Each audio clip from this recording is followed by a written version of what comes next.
I went to the United States Military Academy for college, otherwise known as West Point. Went through all 4 years there, graduated, and upon graduation, I was commissioned as a second lieutenant in the Army. I was commissioned as an engineer officer. From there, I spent about 6 years on active duty in various combat engineer roles. Did a service of tour in Iraq from 2009 to 2010, leading a combat engineer platoon in and around Baghdad.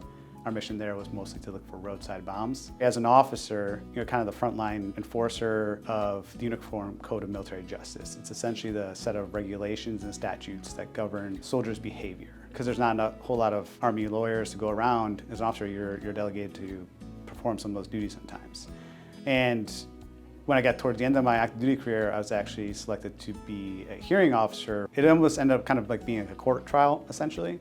But I was given some training by a JAG officer, who was an Army lawyer, very quickly, and told, hey, here you go ahead, here's all the files, go and do this hearing.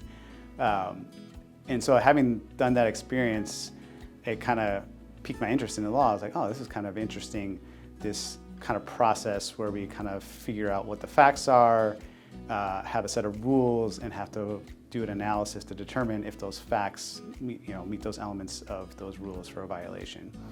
And after doing that was shortly before I ended my active duty service, and that got me interested in applying to law school and becoming a lawyer. I grew up on the water, I enjoy the water, so then it kind of filtered me into either Coast Guard or Navy, and I just chose Coast Guard.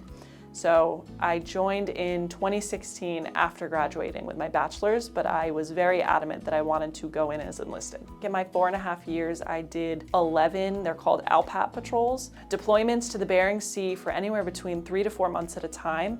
And our main mission is what's called living marine resources. So we do a lot of safety boardings of vessels to ensure that they have all proper PPE, whether it be flares or life jackets, and that those are up to standards with what they're required to have.